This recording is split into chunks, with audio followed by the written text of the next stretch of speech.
सहस्राक्षसहस्रपादे सभूमिं विश्वतो विश्वा अत्यतिष्ठशान्दुलं पुरुषदेवेदयं सर्वम्. అంటే పురము అని అనాలంటే ఏం చెప్పామన్నమాట, ఇంత విస్తారం ఉండాలి. శృతి ఇంకో మాట చెప్పింది, పూర్వమేవ అహ ఆసం, అందుకని నా పేరు పురుషుడయ్యా. అంటే ఈ సృష్టి కంటే ముందు నేనున్నానయ్యా, సృష్టి తర్వాత జరిగింది, జరగకంటే ముందు నేనే ఉన్నా కనుక నేనే పురుషుణ్ణి. ఇది గజేంద్ర మోక్షంలో మన కోసం పోతన్న గారు చాలా తేలిక పదాలతో చెప్పాడు. లోకంబులు, లోకేశులు, లోకస్తులు తెగిన తుది అలోకంబకు పెంచీకటికి అవ్వల ఎవ్వడు వెలుగు వెళ్ళమన్నాడు. జాగ్రత్త చూసుకోమన్నాడు. అది పురుషతత్వం ఉన్నాడు. అల్లాగట లోకాలని నేను సృష్టిస్తున్నాను. ఉత్తర నారాయణ అనువాకం అని చెప్పి అక్కడ చోట వస్తుంది. ఇది మళ్ళీ పురుష సూక్తంలో కూడా వస్తుంది. వేదాహమేతం పురుషం మహాంతం అని మొదలుపెట్టి మొట్టమొదట నేనే ఉన్నానయ్యా, ఆ తత్వమే ఉంది. హ్రీశ్చతే లక్ష్మీశ్చవత్నౌ చమత్కరించింది. ఒక వ్యక్తిని మగవాడు అని పురుషుని ఎలా చెప్పగలమయ్యా అన్నారు. అంటే వేదం చెప్పింది అనుకోండి. సాధారణంగా మనకి లోకంలో ఆడపిల్లలు యువతులు అయ్యారు లేదా వివాహ యోగ్యత వచ్చింది అంటే ఏదో ప్రక్రియ అదంతా చెప్తారు. కానీ ఎవడికో డౌట్ వచ్చింది పాపం వేదకాలంలోనే, మరి మగవాడు యువకుడైనా ఎలా చెప్పాలండి అన్నాడు. అంటే వేదమే చెప్పింది, యత్ శ్మశృణ తత్పురుషాణాగుం రూపం. పై పెదవి మీద నల్లని గీత ప్రారంభమవుతోందంటే అతడు యువకుడు అంది పాపం. అందుకనే మారీచుడు అన్నాడు రాముణ్ణి పట్టుకుని, అజాత వ్యంజన శ్రీమాను, మూతి మీద మీసం కూడా లేడు, మగ పిల్లాడు అవునా కాదా తెలియదు నాకు, కానీ సాగుకొట్టేశాడు అన్నాడు పాపం రామాయణంలో. అల్లాగట పురుష శబ్దానికి అంతర్థం అక్కడ. అల్లాగట వేదాహమేదం పురుషం అంటే పురుషుడు అని చెప్పాలంటే పక్కన హ్రీ శ్రీ లక్ష్మీదేవి భూదేవి ఉన్నారయ్యా. చమత్కరిస్తుంది వేదం. వేదంలో కూడా తమాషాగా చెప్పారు వాళ్ళు పాపం. అది పురుష సూక్తం చెప్తూ పురుష శబ్దానికి ఒక నిర్వచనం అది మనకి సాయణాచార్యుల వారు పెద్దలు అందించింది. పురుష శబ్దాన్ని గురించి భగవద్బంధువులరా మనం వ్యాఖ్యానం చేసుకుంటున్నాం. నారాయణ అనువాకంలో సహస్రశీర్షం దేవం విశ్వాక్షం విశ్వశంభువం విశ్వం నారాయణం జ్ఞేయం అక్షరం పరమం ప్రభుం ఇలాగని చెప్పి పరమాత్మ ఎవరు అన్నదానికి లక్షణాలన్నీ కూడా ఏకరువు పెట్టారు. అదిగో ఆ లక్షణాలు చెప్పబడిన నారాయణుడే ఇక్కడ పురుష శబ్దంతో చెప్పబడుతున్నాడు. ఇక్కడ మనం ఎవరినైతే పురుషుడు అని అంటున్నామో ఆయనే నారాయణుడు. ఇది అర్థం. అక్కడ పద్మపురాణంలో నామ నిర్వచన అధ్యాయం అని ఒకటి ఉంది. మనకి రామాయణం భారతం ఎక్కువ అలవాటు, భాగవతం పోతన గారి పుణ్యం అని చెప్పి సంస్కృతంలో భాగవతం చదువుదామంటే చాలామందికి అర్థం కాదు, సంస్కృత పండితులకే పరీక్ష. అలాంటిది పోతన గారి ఆ ప్రభావం చేత, పోతన గారు మనకిచ్చిన అదృష్టం చేత భాగవతం కూడా వింటున్నాం. తర్వాత మరి పురాణాలు ఎందుకు వింటలేదు మనం? పద్మం ఉంది, స్కాందం ఉంది, బ్రహ్మవైవర్తం, అగ్ని పురాణం, మార్కండేయ పురాణం, ఎప్పుడైనా ఒకసారి మాట చెప్పుకోవడానికే తప్పించి శివపురాణం ఇలాంటివన్నీ ఉన్నాయి. కానీ లోతుగా చూసే ఓపిక మనకు ఉండట్లే. పద్మపురాణము స్కాంద పురాణం అన్నవి ఒక రకంగా విజ్ఞాన సర్వస్వములు పురాణాలకి. పురాణాలలో మనకి వచ్చే సందేహాలు లేదా పదానికి అర్థం ఎలా వచ్చింది, రామాయణంలో ఫలానాతో ఎందుకు ఇలా ఉంది, భారతంలో ఎందుకు ఇలా ఉంది, ఇలా వచ్చే ప్రశ్నలు సందేహాలన్నిటికీ కూడా స్కాంద పద్మపురాణంలో కనిపిస్తుంటాయి, మనం చూడవచ్చు. అది అలాంటి పద్మపురాణంలో నామ నిర్వచన అధ్యాయము అంటే ఒక పదం ఎందుకు వచ్చింది, భగవంతునికి ఈ పదం ఎందుకు పెట్టాం, ఈ నామం దేనికోసం వచ్చింది అని చెప్పే తోట పుంసంజ్ఞేతు శరీరే అస్మిన్ శయనాత్ పురుషో హరి. పురి శేతే ఇది పురుష. ఈ పురం అంటే మన శరీరానికి పేరు. అష్టాచక్ర నవద్వార దేవానాం పూరయోధ్య. ఇది పురము, అయోధ్య అని దీనికి పేరు. పురం అంటే ఏమిటి? జనాలందరూ ఉండాలి. ఓ 500 ఇళ్ళు కట్టేశాము, ఓ సిటీ అని పేరు పెడితే దాని పేరు సిటీ కాదు, అది గృహ సముదాయం మాత్రమే. దాంట్లో మనుషులు ఉండాలి కదా. అంచేత పురి చేతే ఇది పురుష పుం సంజ్ఞేతు శరీరే, పుం శబ్దంతో ఈ శరీరము చెప్పబడుతుంది. దాంట్లో హాయిగా శయనించి ఉంటాడు. అంచేత పురి సేతే అన్నాం కదా, షకారం కాస్త షకారం కింద మారింది. పురుష వ్యాఖ్యానం అక్కడ వ్యాకరణ సూత్రంలో వ్యాఖ్యానం చేస్తారు. అంటే షకారం షకారంగా మారడం అన్నది మనకి ఆంగ్ల భాషా ప్రభావం చేత మన పిల్లలు అలా మాట్లాడదని అనుకుంటాం.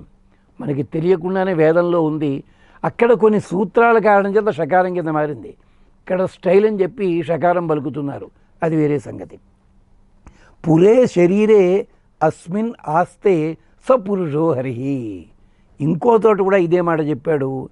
ఈ శరీరము లోపల తిష్ట వేసి ఉంటాడు, నిష్టగా ఉంటాడు, కదలకుండా ఉంటాడు కనుక ఆయన పేరు పురుషుడు. అంతేకాదు పురవాసీతి పురుష ప్రోచ్యతే హరి. ఇంట్లో ఉన్నాడండి, ఇంట్లో ఉండి ఏ గదిలో ఏముందో తెలియదు వాడికి, ఇక వాడిని గృహయజమాని అనాలా, ఇంట్లో ఉన్నాడనాలా? ఉన్నాడంటే ఉన్నాడు, అల్లా కాదుట. ఈ పురము లోపల వాసము చేస్తూ ఏ ఏ ప్రాంతంలో ఏది జరుగుతుందో తెలుసుకునేవాడు, అక్కడ దాన్ని సవరించేవాడు హరి. అదే కాకుండా ఇంకోటి కూడా చెప్పారు, పూర్వమేవ ఆసం ఇహ ఇది పురుష విదుహు. అసలు ఉండాల్సిన జీవుడు రాకముందే దీని లోపలే పరమాత్మ ఉన్నాడు. పూర్వమేవ తదేవ సౌమ్య ఇదమగ్ర ఆసీత్. ఇక్కడ ఒక చమత్కారంగా చెప్పారు మన వాళ్ళు. పరమాత్మ జీవుడి కంటే ముందే ఈ శరీరాన్ని ఏర్పాటు చేస్తున్నాడంటే శరీరం లోపల ఆయన ఉంటాడు కదా, ఆయన పురుషుడు. ఎలాగట, మనం ఇల్లు కట్టుకుంటున్నాం, ఆ ఇంట్లో చేరేది ఎవరండి ముందు అంటే మేమే కదండి. మేము కట్టుకున్నాం, గృహప్రవేశం ఏం చేసాం.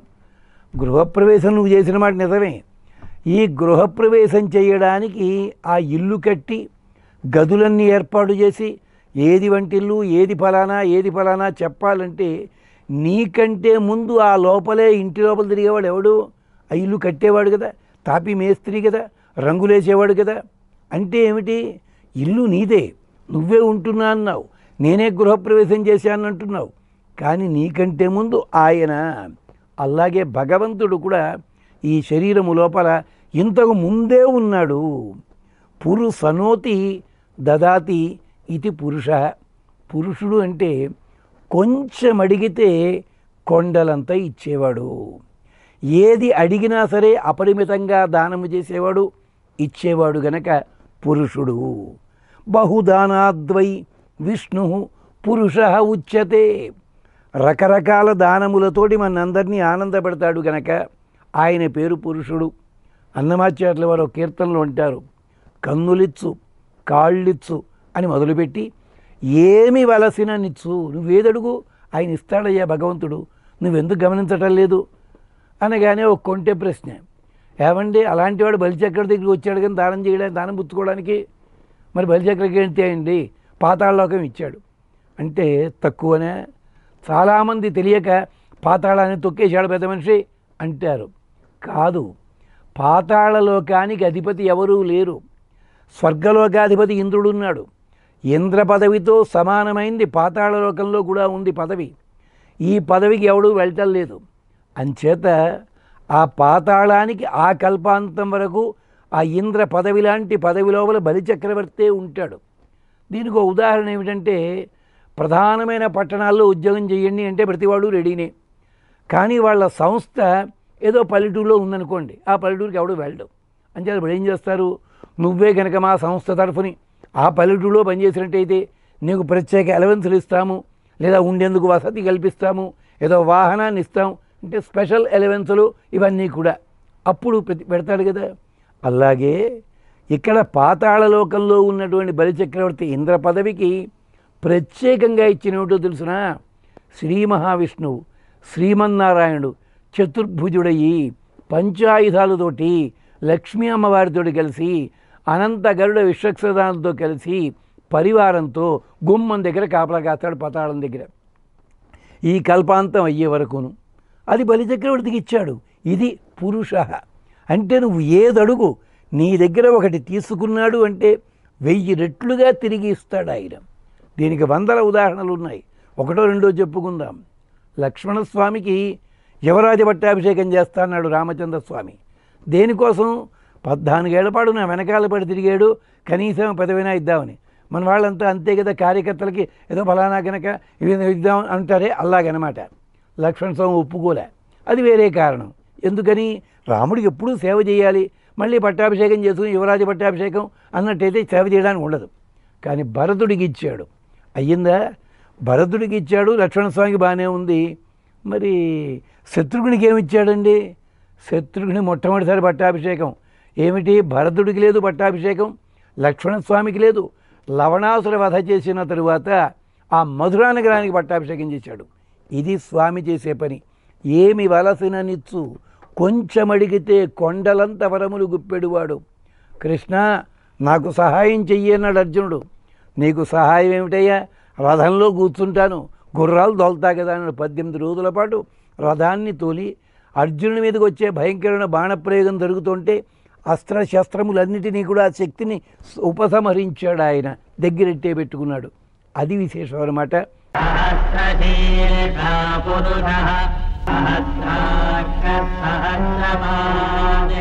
సర్వం